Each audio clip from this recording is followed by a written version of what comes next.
What's up? This is Reese, and we're at another great milestone. We got drywall coming in on Monday, and I wanted to do a quick walkthrough and show you what happened this last week with our insulation and soundproofing. So let's have a look, man. It's pretty cool.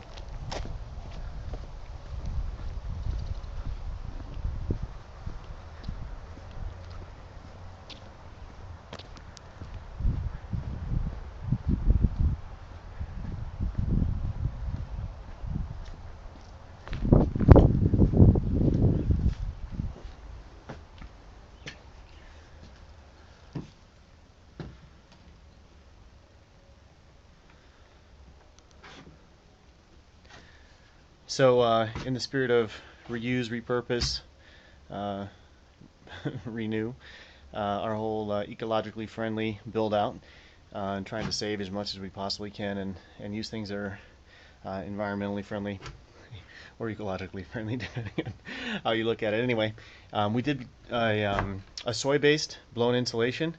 It's a foam, and it's got a really fantastic R value, and it's got an incredible soundproofing value as well that I didn't realize we were going to get. And you'll be able to hear it. The last video I did, we actually had a train come by, and it was it was pretty deafening. We've got a train track, and actually an easement against a train track about 150, maybe 100 yards out in front of our property. And while it's actually one of the a pretty romantic element of the property, given its surroundings, it's actually also kind of annoying at times. And living in Chicago, right next to the L, literally I could touch the L track, brown and red line. Um, it doesn't bother me so much, but I'm suspecting that my wife will wake from her slumber if she hears it. So we did some magic in here with both the exterior walls and doing the foam insulation.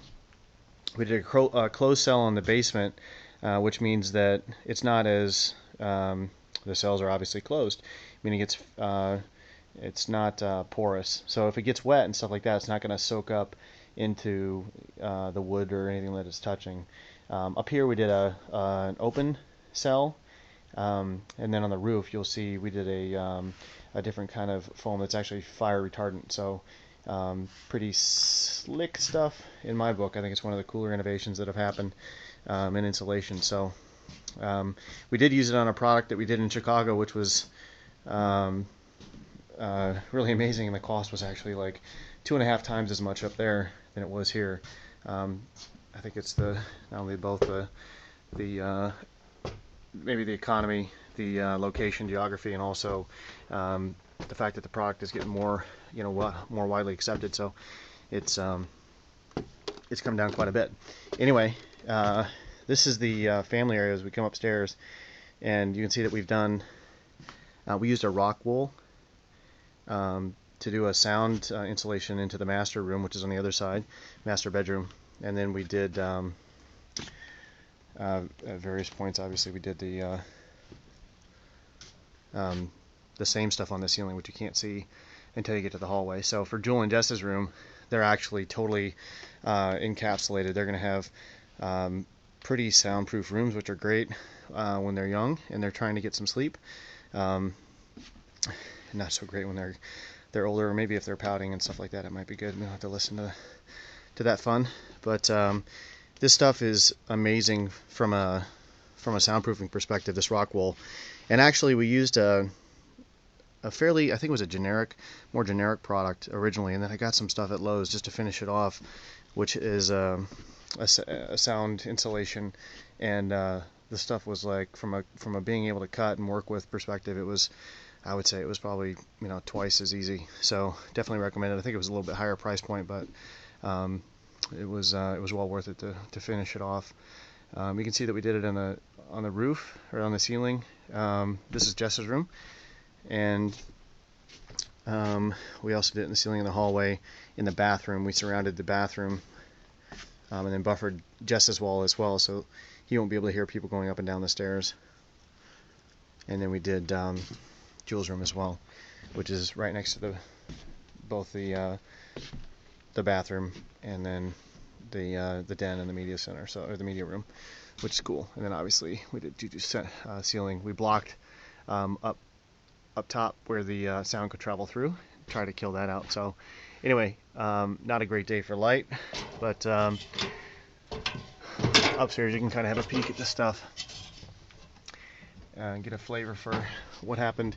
They actually coated with the bio-base the roof line, so it's totally enveloped the entire house. It's actually pink. You can't really tell that from here, but it's so tight. We came in here the other day. You're getting absolutely nothing in here right now, but we actually soundproofed the play area up on the 3rd floor, and then we've got bio-base up in the ceiling. So you have to take my word for that. It looks great. So anyway, on Monday, a big day, like I said, we're starting drywall, which is a huge step for us, and we're going to have to accelerate pretty quick because we're running out of time at our temporary housing, which ends June 1st. So we're going to try to get some magic happening, get the drywall done in the next 2 weeks. We're trying to integrate some flooring work that's going to be happening in between then, and maybe time up painting the ceiling so we can get the electrician in here a little bit earlier and start putting in some light fixtures and stuff like that so we can get in. As far as a certificate of occupancy is concerned, I don't know how I'm going to work that one. I'm going to have to move in and then play dumb for our final. Hopefully this isn't on YouTube. Anyway, that's the dealio from Maplecrest. We're having a great time doing a lot of really fun work and loving it along the way, and we hope you can come join us and spend some time with us someday. All right, we'd love to see you. Thanks a bunch. Bye.